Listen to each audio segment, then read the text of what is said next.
I accept the coaster challenge. I accept the coaster challenge. I accept the coaster challenge. I accept the coaster challenge. I accept the coaster challenge. I accept the coaster challenge. I accept the coaster challenge.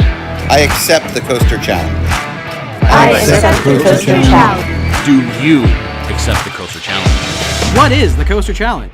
A group of regular people that went from fearful to fearless, all from riding roller coasters. So please secure your hats and glasses. It's time to take the coaster challenge with your hosts David Cantu and JD Prescott. Hey, how's it going, JD? It's going great. Well, happy April.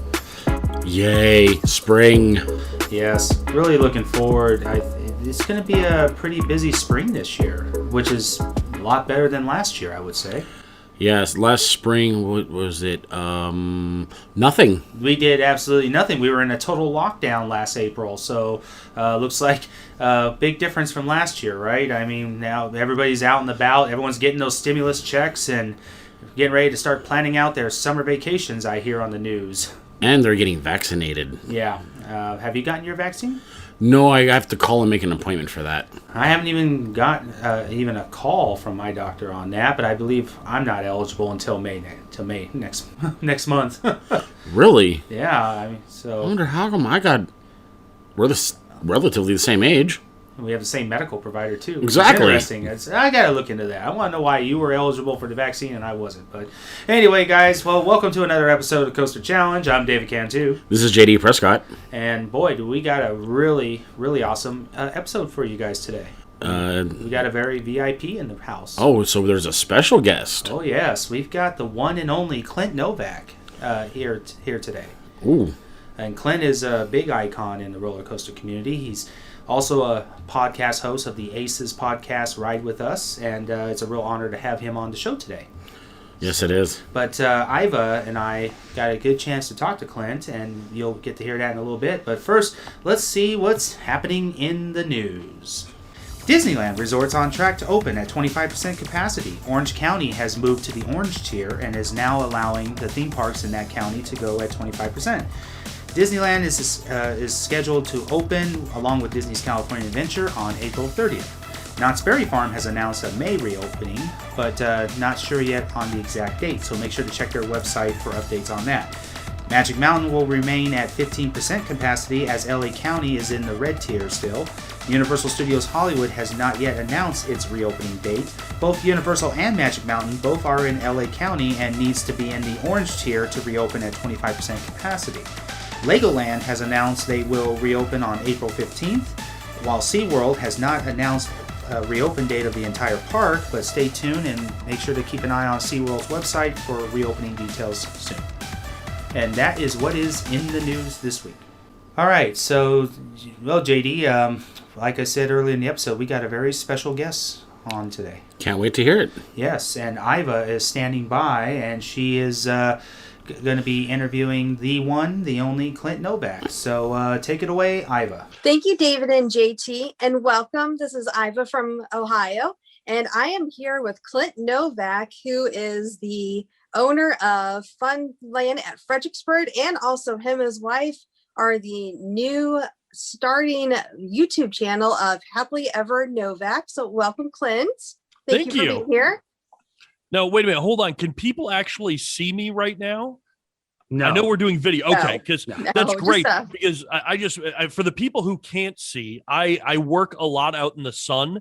Can you guys see this nice mask tan line I got going on here? Is that not the silliest thing that you've ever seen in your life? If you're listening to this, I know it's totally pointless because you can't see it, but I look like the Joker because I got this great mask tan line. You have the mask, but I have the raccoon face with my sunglasses. So we all have great tan lines going on here in the video chat. Yeah. Well, thank you again, Clint, for taking the time out of your busy schedule to talk with David and I. Oh, no problem. I look forward to it. So I just have a few things that I'd like to ask you, and I'm sure our viewers would be loving to have a chance to get to know you a little bit better too. So I'd like to know, your first question is, what was your first coaster?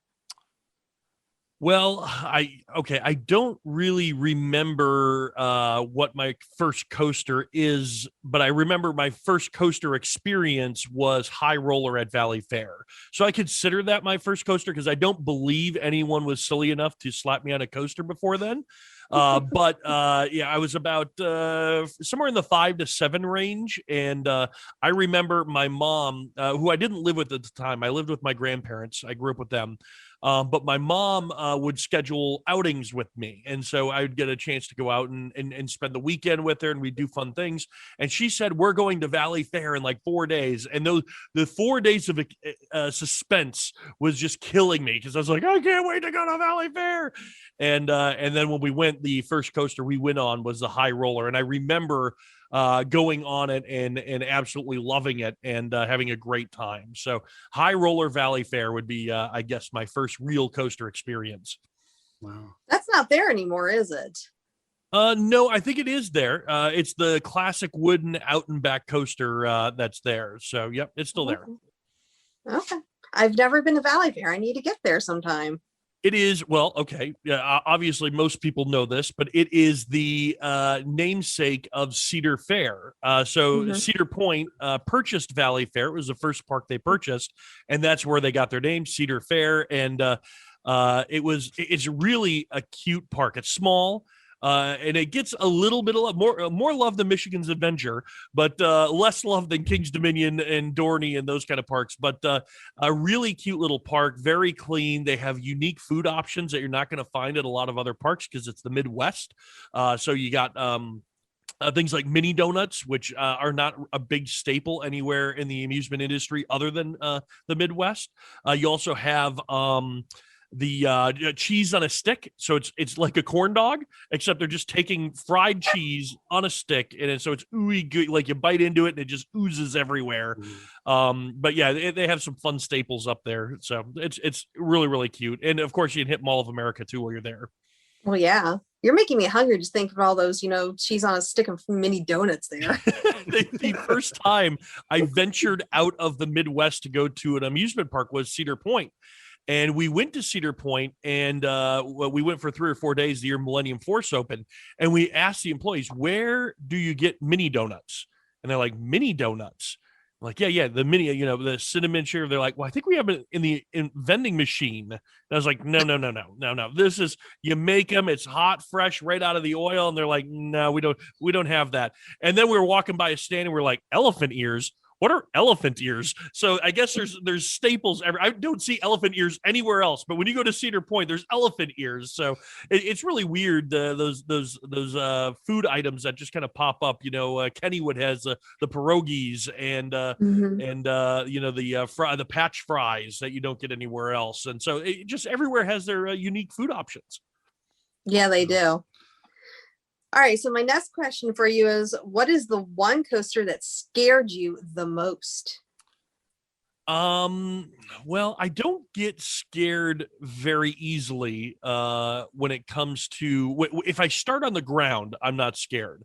If I go to the top of the stratosphere, I freak out and I have a panic attack, which is funny because when I was 21, I went to the top of the stratosphere, rode everything, no problem. I did the coaster that used to be up there.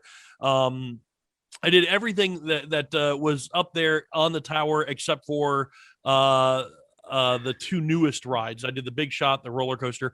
That scares me, but no coaster. I guess I was a little nervous the first time I got on the Top Thrill Dragster because I really didn't know what to expect with that kind of launch. I had done Hypersonic at King's Dominion, but this was going to be much more intense. So I guess I was excited and nervous for that, but I don't think I was scared. If you don't mind me asking, Clint, because you said you got to ride that roller coaster that was on the stratosphere. What was that experience like? Because I never got to ride that, and being like 113 stories, because I was afraid of heights as well. When I've gone on the stratosphere, I usually stay in the center of the tower. It's like you can't get me that close to the ledge. And but ever since I broke my fears on coasters, now it's like the fear of heights has kind of gone away, especially going on mini drop towers. But what was that like? Just that track was like right on the outskirts of the tower, and that had to have been an incredible sight to view, seeing that down below. Yeah, I'll say it's probably the same as walking around. It was a very slow coaster. It was, it wasn't anything that was super fast or thrilling. So it was just basically a kiddie coaster on top of a building. In the areas that it was in, it was very much like, it's not like you looked down and you were over the edge. You were always over the building. And so it was more like you were looking out to see that you were over the building. So nowadays, if they did that ride, you would have a lot of like bank turns, like those Rocky Mountain turns that would flip you like outwards. Yeah. That's what it would feel like now. We saw the polar coaster and the ideas they had for that in Orlando. I don't know if that's still going to happen, but those weird turns where it was like you're on the outside of the turn, like you're going to fly out and and fall 1,000 feet or whatever it is. So the coaster was very boring. And I'm sure that's why they got rid of it, is because it just did not have any thrill factor to it whatsoever. And it took up a lot of real estate up there. So the Big Shot, I remember, was amazing. Last time I was in Vegas was the year IAPA was there. I got free tickets to go to the top of the Stratosphere. And so, actually, when we flew into town, we went straight to the Stratosphere and I bought I'm going to do all the rides multiple times. And I got up there and I freaked out. I couldn't do anything. Wow. And so I strapped myself into the Big Shot or Big One or whatever they call it. And I just remember sitting there freaking out. It was buckled in. It was harnessed. We're ready to go. And a girl on the other side got to a point where she had to be let out. And so they released the harness. And when they released the harness, I got off. I said I couldn't do it. If they would have just hit the button, I would have gone. I would have, that's it. But it's heights. I don't know what it is about heights that terrify me.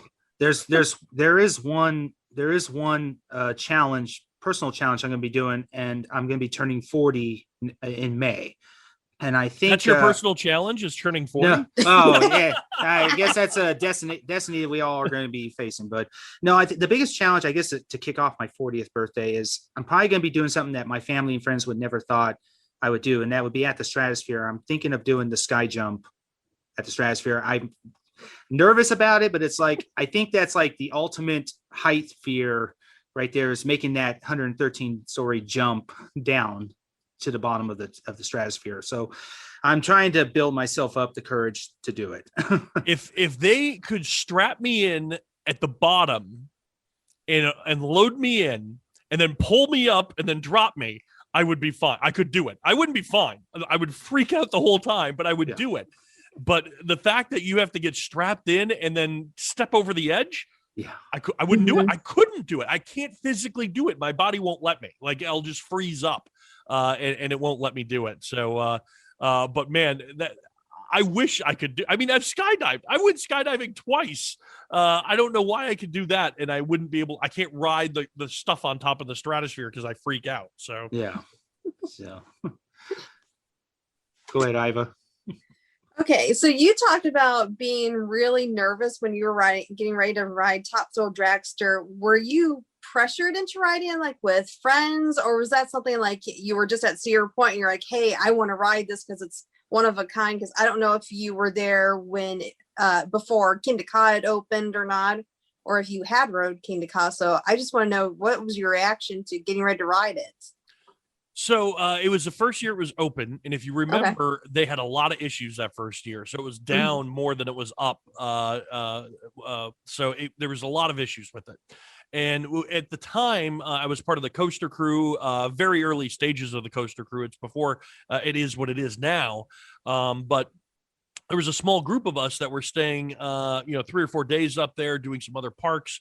And we had done a lot of stuff. It was closed. We knew we weren't going to be able to ride it.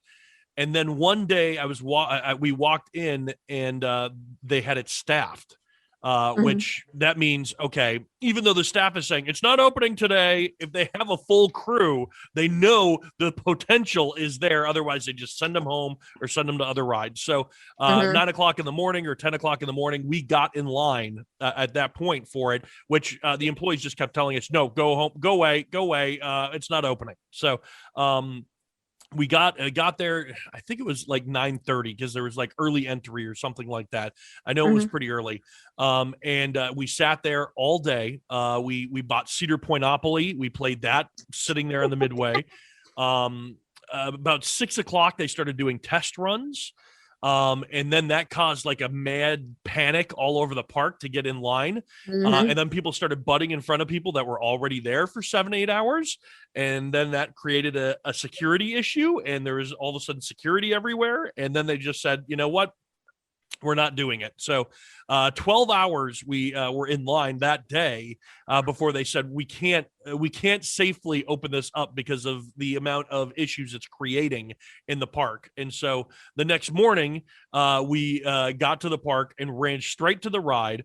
We were one of the first people in line that day, and we waited 4 hours because they were having test issues again, and we were able to get on. So a total of 16 hours stood in line for Top Thrill Dragster for that 16-second ride. So, oh my! Have you ever? How many times have you been on Top Thrill Dragster in general? A dozen times. Right. So, have you ever experienced a rollback on Top Thrill Dragster? No, and definitely want one. It was one of those things where before I was married and had a wife, I would always would always say I'm a single rider, as like a single term. And whenever they would ask for a single rider, I'd be like, "Oh, I'm a single rider." And the idea was that I was going to flirt with whoever I was sitting next to. And so they called for a single rider. I raised my hand and looked over, and it was a guy. And I was like, "Never mind, I'm not a single rider."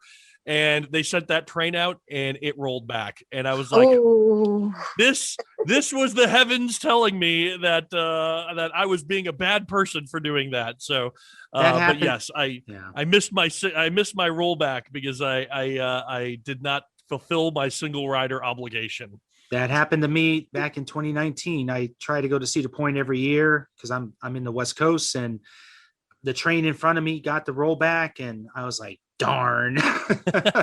That's because I was waiting to be in the front row, and I was like, dang it. But I was like, okay, if the train in front of me got the rollback, that means it was kind of windy that day. So usually when there's high winds in Cedar Point, chances of rollbacks on Top Thrill Dragster are going to be pretty high. So I thought, okay, maybe I'll get the rollback on this one. Yeah, we made up to the top, but it was like slowly. And I thought, oh, okay, but then we ended up going over, and I was like, darn it. So, okay.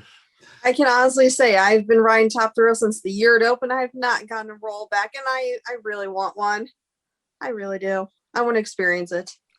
Yeah, I've never been stuck on a lift hill. I've never had an evac. You would think being a coaster enthusiast, I would eventually get some of these unique credits, but nope. Unfortunately, I just didn't get any. One day. We'll keep hoping. Yeah, we're gonna keep hoping. So, Clint, my next question is: there a certain coaster that has made an impact on your life? Huh. Well, I'll say Millennium Force is really the reason why I'm a coaster enthusiast. We made a trip out there, me and the what would be the former or the members that created the coaster crew. Went out to Cedar Point, and the first year Millennium Force opened. And we had a chance to experience that. We were out there for a couple of days, and we're like, "Oh my God, we gotta do this!" And so, that not only started the coaster crew, but it also started my love for roller coasters. And then I moved out to Virginia and discovered, oh, you don't have to drive 6 hours to get to another park. They're all over the place out here, and that really blew up my love for the coasters. But yeah, I guess it would be Millennium Force. Really was the one that got me involved in the community. Millie. Yeah, Millennium Force was my very first Giga coaster, the tallest I've ever ridden. When I first went to Cedar Point was 2017, just before I didn't get a chance to experience Mean Streak. I'm pretty sure the two of you have experienced Mean Streak. But when I went for the first time, Steel Vengeance was being built. So I was like, oh, well, that's one coaster credit I'm not going to be able to get. But yeah, Millennium Force, I was it was a little intimidating for me at first when I saw how tall it was. I was like, wow, that thing is, and the way how it launched up, the lift hill, I was like, that's moving pretty fast. And it's not the typical chain lift hill that it's got the cable pole, I believe it is. Mhm. Yeah. Yep. So Millennium Force will always have a special place in my heart, being the first Giga coaster. But I would say my number one Giga is Fury 325. That's one of my favorites. Yeah, I would. Well, Millennium Force was obviously my first Giga coaster because it was the tallest and fastest coaster at the time when I went on it. So, because I went on its opening year, but I would say Fury is probably my number one coaster. I actually haven't been able to get on Millennium Force for quite a while now because of my weight, which is really something I've been struggling with and working on. Just before our Florida trip that we took a couple weeks ago, I went on a pretty big diet where I was able to lose 20 pounds before the trip and was able to fit on coasters I had not fit on down there in quite a while. So I had a chance to do Hagrid's motorbike and some others. But really the goal is to get down to a weight where I'm going to be able to comfortably get on any ride I want and not have to worry about it. So, but yeah, Millennium Force, definitely I guess the special place in my heart coaster. So you kind of answered my next question. Besides Millennium Force, what other Gigas have you rode? You rode Fury. I'm sure you've rode I-305 since you live in Virginia, but have you rode any I'm the too other scared. one? I'm too scared to go on that one. So yeah. Seriously? No, I'm kidding. No. I've been on I-305. I've been on Leviathan. So yeah, I did. What other Giga coasters are there? Those Orion. Have you gone on Orion? Oh no, I haven't. I haven't been to Kings Island. They have 3 new coasters I need to go on for my credits because I haven't been since the year before Banshee opened. So I got Banshee, Mystic Timbers, Orion. So I need to get up there. Yeah. At least you got to ride Vortex before it closed. Yes, did that. I've done Son of Beast. I've got a lot of unique closed credits. So did all of Geauga Lake, and I repeated those at other parks. So Dominator, obviously, at my home park. Right. Firehawk over at Kings Island, I was able to do that. So yeah, I had I would say the one coaster I probably have ridden that I'm very happy I have in my coaster collection because it's closed now, and that would be Son of Beast. So yeah, I have that credit too. I'm lucky, with or without the loop now. Well, I didn't get on it without the loop. I only did it with the loop. So, and it was a terrible coaster, and I'm glad it's gone. Well, I shouldn't say I'm glad it's gone. I wish it still existed today because RMC would have fixed that. But when it reached its demise, it really was it was a terrible coaster. And I don't think removing the loop would have helped all that much because it was a terrible coaster. It was. I was unfortunate to get 2 rides on, and that was enough. But at least I rode it. So what do you all of us enthusiasts, we have to rank those Gigas, so ranking from your most favorite to least favorite, minus Orion, of course, what would it be? Well, Fury would be number 1. Tough for number 2 because it would be either Millennium Force or Leviathan. And I-305 would be the bottom one for me. I really like I-305. It's just really intense. And I really like the B&M coasters in the Giga category because of the floating air time and that I don't like the ejector or forceful things. And maybe it's because of my weight and stuff because it's throwing my body around differently than a skinny person. But I really like smooth. I really just like the smooth rides, and so that's why I would say probably Fury for sure is my number 1. And not really sure. I guess it would be Leviathan, Millennium Force, and then I-305, and that'll change the next time somebody asks me. So. Now, when's the last time you've been up to Canada's Wonderland? Because you were talking about Leviathan. Have you had a chance to do Yukon Striker yet? Yes, we went up there. I guess it would have been 2019, the year before everything went crazy. We went up there. We had a very brief trip up there. We had a chance to do Family Kingdom, which I'm very happy we did because it closed. And that was one of those things where it's like I didn't know anything about that area. We flew into Buffalo. We're doing a quick trip. Somebody had said, "Oh, if you're flying into Niagara, can you stop by Family Kingdom and meet me and da da da." I was like, "Okay, we can do that." It's on the way from the airport to our next stop. We'll hang out there for a couple hours and then move on, get our coaster credit. And And people were like, why are you stopping there? Go to Marine World, go to here, go there. And I'm like, I didn't even know those places existed. And I'm going there because somebody asked me to. So that's why I'm doing it. And I don't have any more time. So, but I'm very happy we did. We did the new go-kart track in the Niagara Falls area, and that's only because I'm, Funland Clint. I have to experience other FEC stuff. We did the wheel there. I got a chance to see the falls, which was really cool. And then we headed up to Canada's Wonderland for 2 days and then had to head back. And the weather was really crazy. I'm used to crazy weather because in Minnesota, you always have crazy weather, kind of like Canada, I assume. Mhm. But when we were at Niagara Falls, it was like 78 to 80 degrees, hot and sweaty and nasty. And by the time we got to Canada's Wonderland on the same day, it was like 60 degrees and cold and rainy. And it was like, how did it switch so quick in the hour drive that we had? So, but it made up for it because like the next day it got to like 90 something degrees at Canada's Wonderland. So it was hot and miserable. Yeah, that's a nice park. I really wanted to go back this year, but hopefully they open the borders up. Yeah. I'm sure. I'm sure it is difficult for Canada's Wonderland because I would assume that at least some of their business comes from, the United States heading up there. But yeah, I mean, this stuff will all go away eventually. We will get back to some kind of normalcy at some point. This tan line of my mask will eventually go away. But it's great that we are where we are in that parks are being able to open and they're finding ways to work with the restrictions that they have. And well, I'm not happy that King's Dominion's waiting till May to open. I'm happy that they're opening. So I'm happy that Busch Gardens was able to do year-round operations this year. So a lot of good things are coming up, and so really excited to see how everything does this summer. Yes, I think we're all very fortunate that things are able to open up this year, unlike last, and go back to somewhat of a normalcy. Definitely. Yeah, it's been, I'm here in California. It's just been really tough over here. Everything's shut down. The restrictions here are just really tight, not like the rest of the country. But I'm just glad that Magic Mountain's opening April 1st. Disney and Universal are opening in May, and Knott's are opening in May. I'm just glad to see that things are starting to reopen. We can now go to a movie theater. We can go to a gym.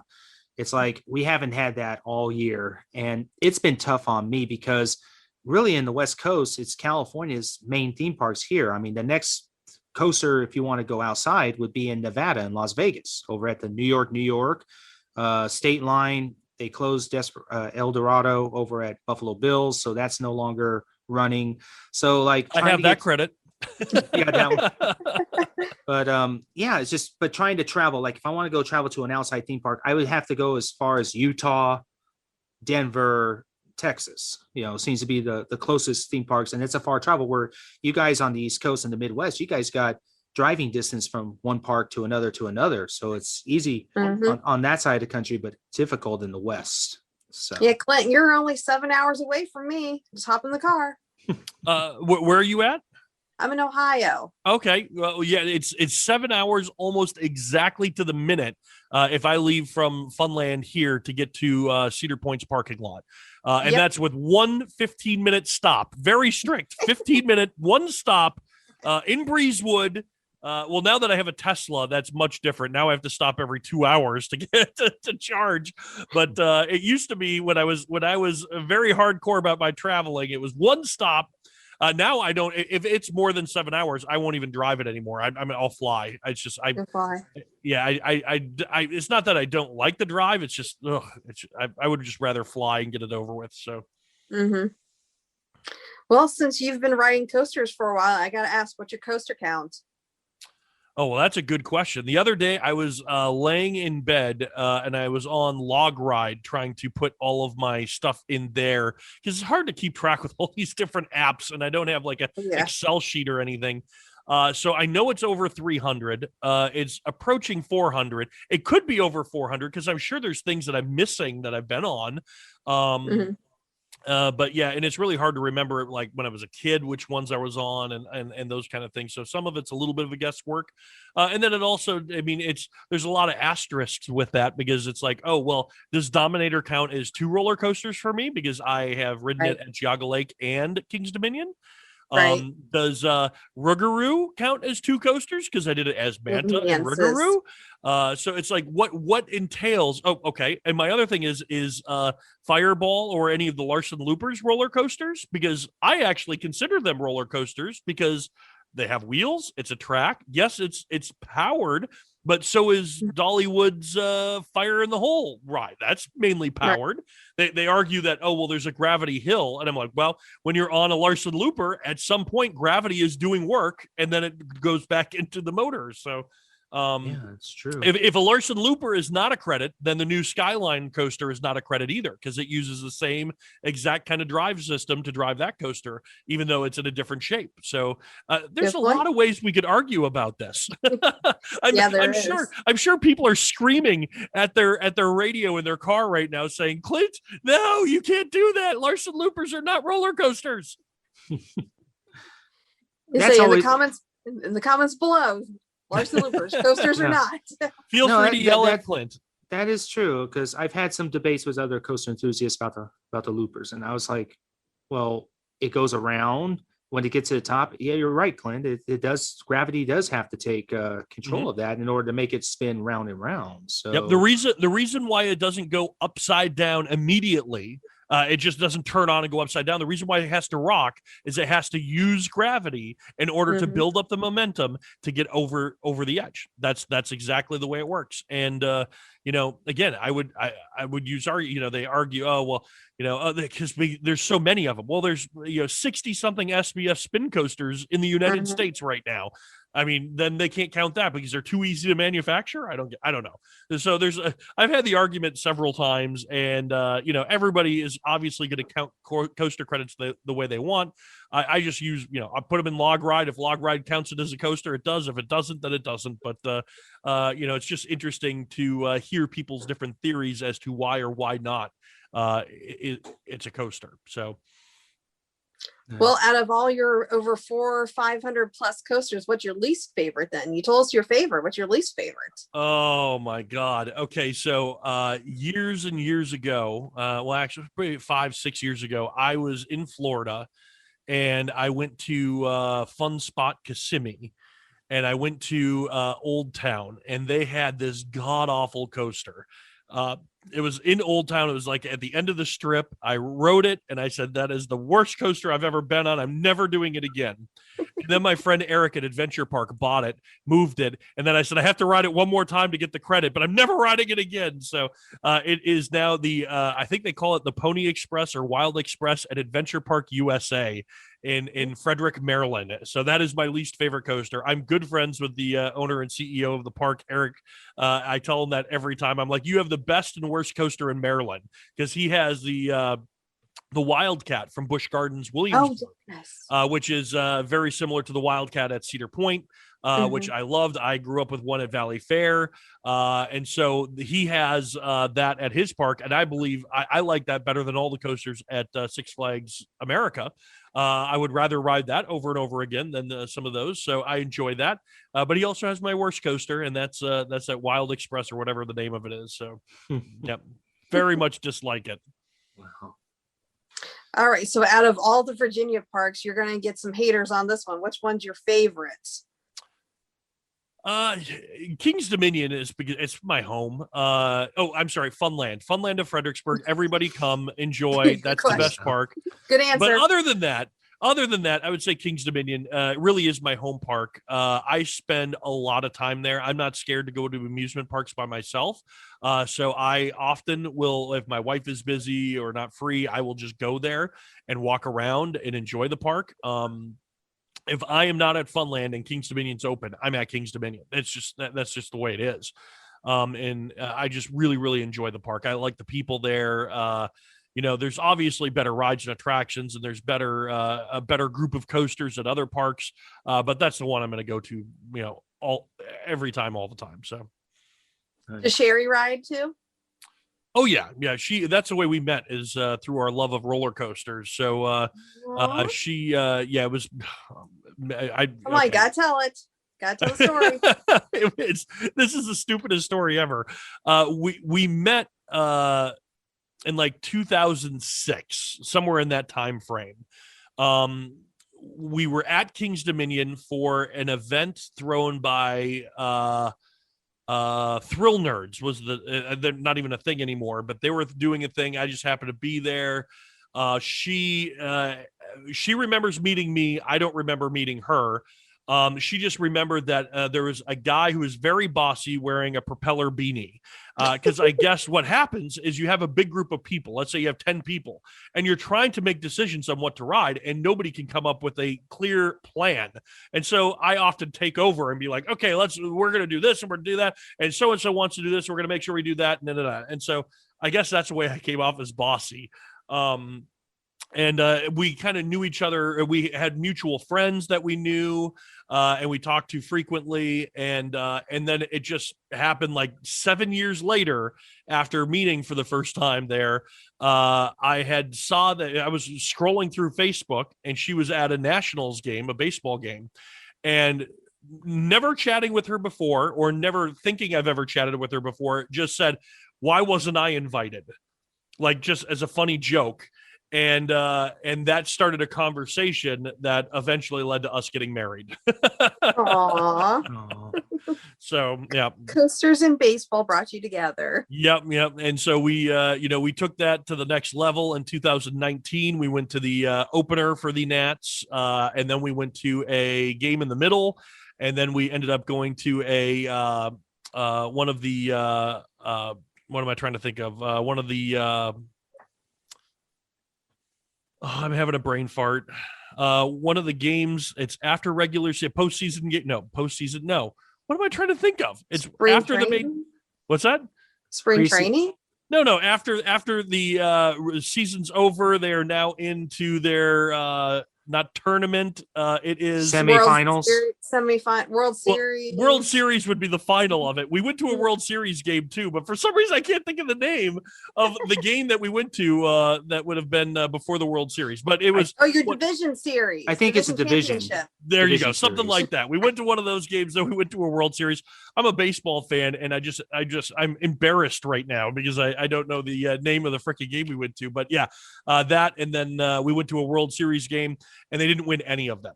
So the World Series game, all of the games we saw, they lost that year, but they still won the World Series. So we went to the parade afterwards, and we had we had opening day tickets to go see them in 2020, which was promptly canceled. So we were unable to go.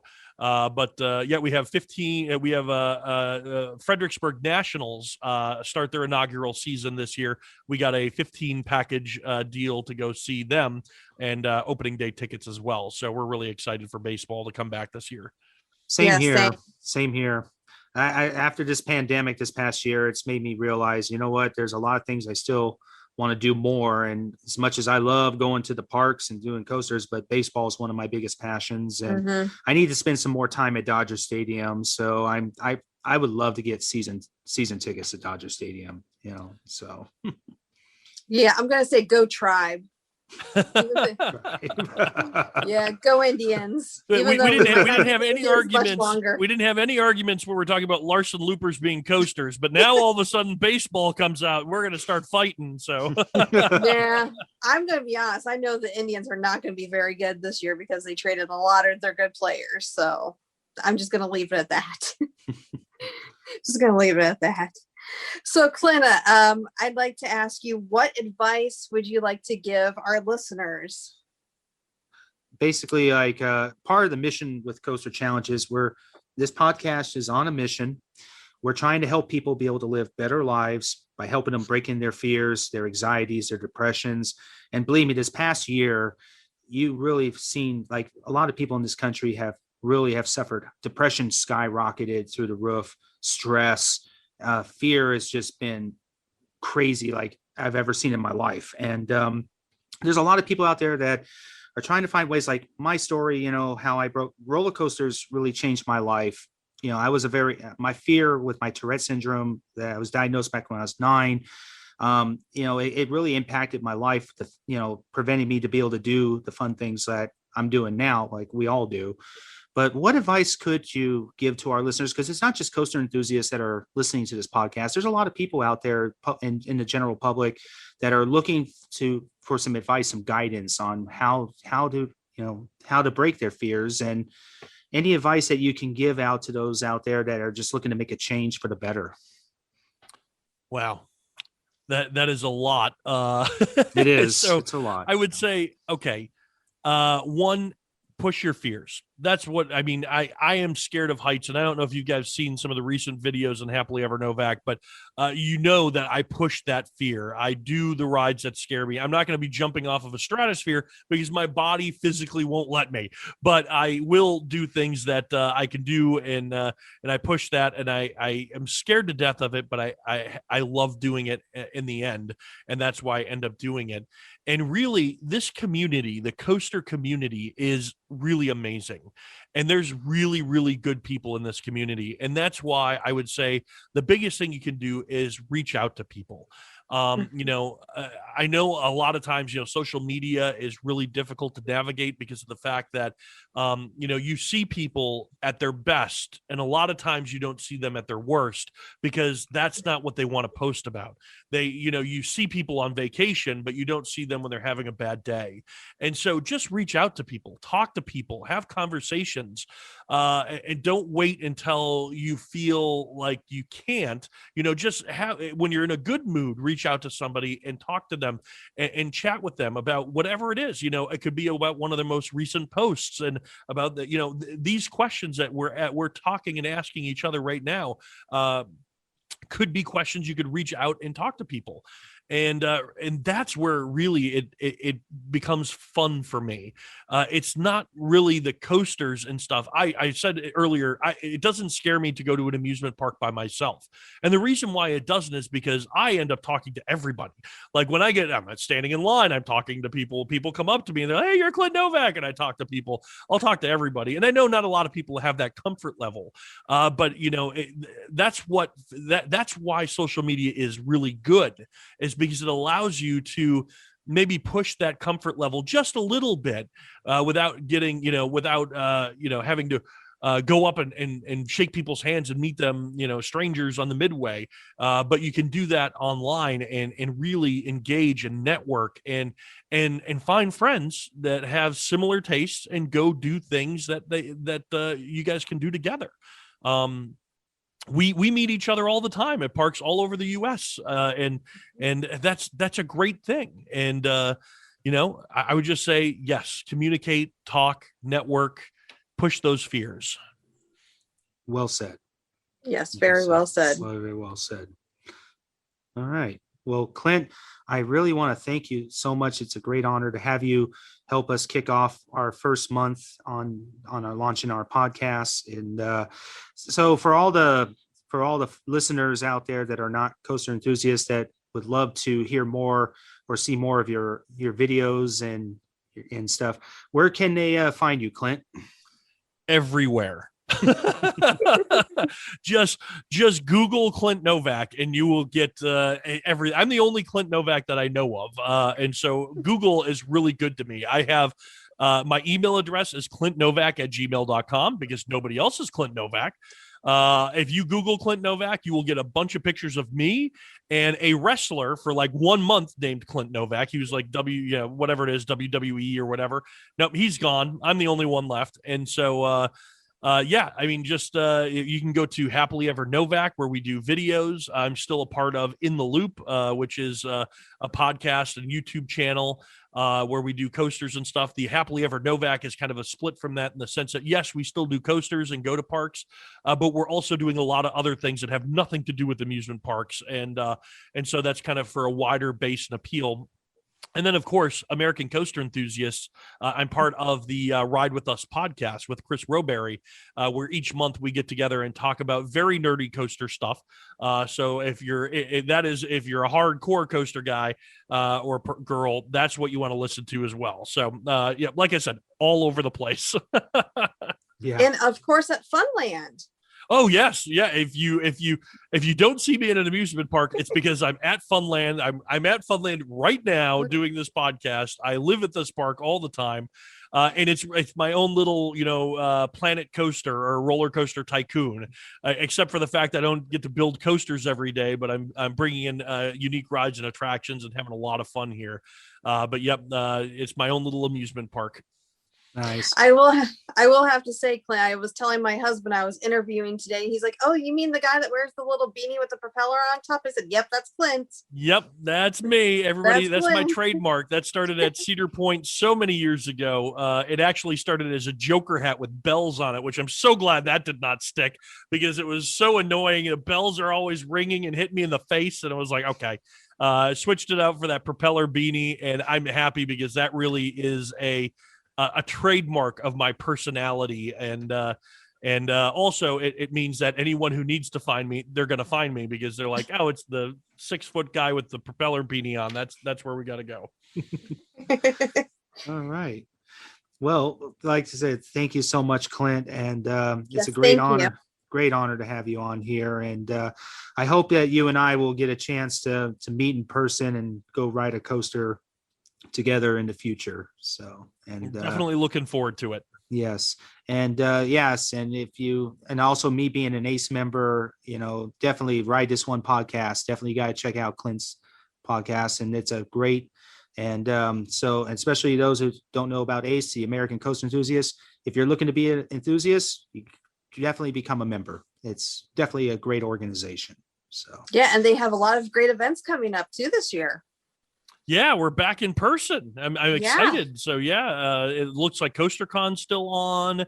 Every if you don't know how ACE works, there's a lot of chapters. So there's a group of parks will be like a chapter or a region in the US, and it makes it really easy to get to know people because they'll have a lot of meetups and stuff at the park where you can just go mingle, chat with people, stay as long as you want kind of thing. You don't have to stay the whole time. You can break apart, do other things. But really that's, if you're looking to meet new people with the same passion, ACE is a great place to do that. nice. Yes, and it's very affordable too, especially for a family of 4, which I have. Yep, I know they have family memberships, they have individual memberships, and it all goes to a great cause. They do a lot of preservation stuff. I'm not always a huge fan of saving old stuff. I like new stuff. The stuff that they do save definitely has an impact on the community and the industry as a whole. And love what they're doing. I love what the Roller Coaster Museum are doing. The preservation, a lot of that money goes towards that, and just again, fanning the flames of our love for the community. Yes, definitely.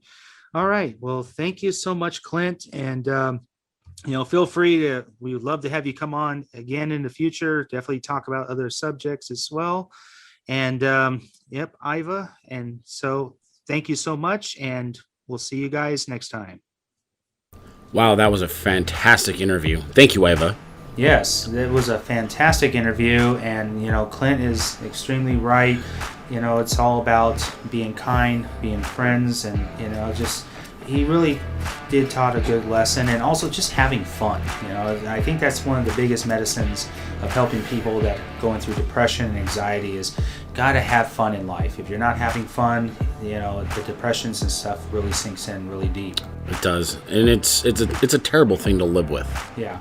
So yeah, thank you once again, Clint and Ivah. This was a really fun episode and great interview. And next week we got another special VIP in the house. And so guys, make sure to come check back with us next Friday. We got another very important VIP coming on, and we're not going to give out the name, but you'll find out next week right here on the Coaster Challenge. Do you accept the Coaster Challenge?